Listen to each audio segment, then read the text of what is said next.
Nobody wants to get low grades in their schoolwork, but for some people, achieving higher is easier said than done. What if there was a way in which even the most struggling school student could achieve higher grades? I was one of the ones who struggled in class, and I was someone who kept on getting low grades, and this was because I found reading, writing, and listening particularly difficult. And of course, most of schoolwork was presented to me in a way that heavily relied on the ability to read, write, and listen well, be that the worksheets, the textbooks, writing notes off the board, and all else. And as you can imagine, I spent a lot of my early school life being at the bottom of the class, frequently going into daydreams, staring out of the window, annoying the teacher, and also being considered as stupid by a lot of the people around me. Now, when I was around 12 years old, I was diagnosed with dyslexia, and this was actually a relief. It was a weight off my shoulders because it meant I wasn't stupid. In fact, it turned out my intelligence was above average, and all it was I had a difficulty with processing information from text. And this was the same when it came to listening as well, trying to keep up with the teacher while also understand what the teacher was saying.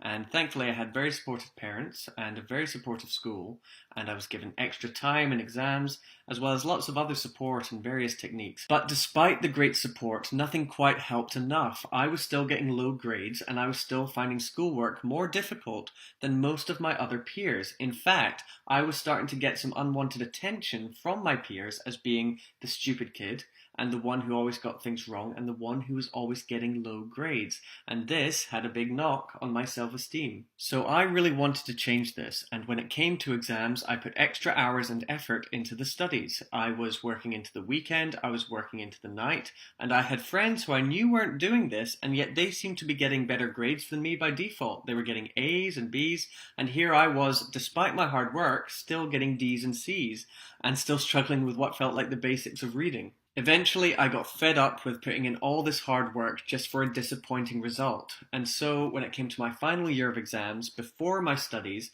I thought to myself, if I'm going to fail anyway, I might as well enjoy it.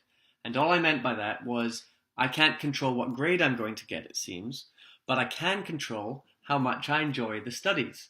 I was a lifelong comic fan, and I knew that I'd never found it difficult to read and remember information through a comic. In fact, I very much enjoyed it. So as an experiment, I turned a page of my study notes into a comic strip, and I focused on making it entertaining first, so that even if it didn't work as a study technique, I would still have a good time making and reading it. To my surprise, these were not just more fun to make than the usual way, but they were much easier to read and remember information this way. In other words, it felt more like remembering what happened in a Simpsons episode than it did remembering what happened in a worksheet or a textbook.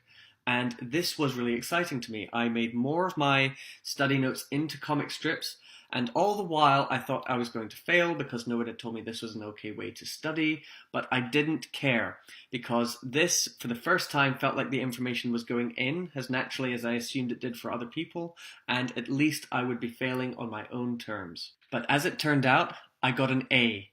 One of the highest grades you could get. It was the first day I'd ever gotten in an exam that had nothing to do with the arts. It was modern studies, and so it was a very wordy subject, and yet here I was getting a grade that was on par with, if not better than, a lot of the high flyers in my class who I thought were always going to be doing better than me and I could never dream to achieve on their level. And it was the same information that everyone else had studied for their exam. The only thing I'd done differently was that I had studied for the exam in a way that made much better sense to me and was more naturally engaging to me.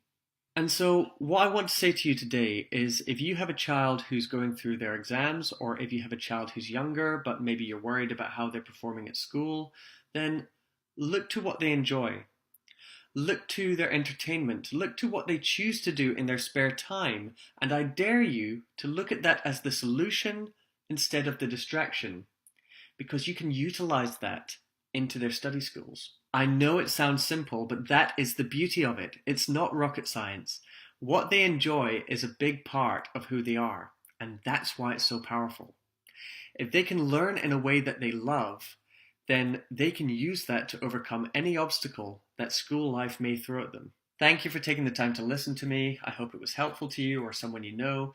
And if you'd like to find out more about the work that I do, I now get to work with a team of talented people who help turn my study technique into a resource for other people at school. This is Dekko Comics, and it turns the school curriculum, subjects like maths and English and all the rest, into entertaining comic strips that focus on being entertaining before educational.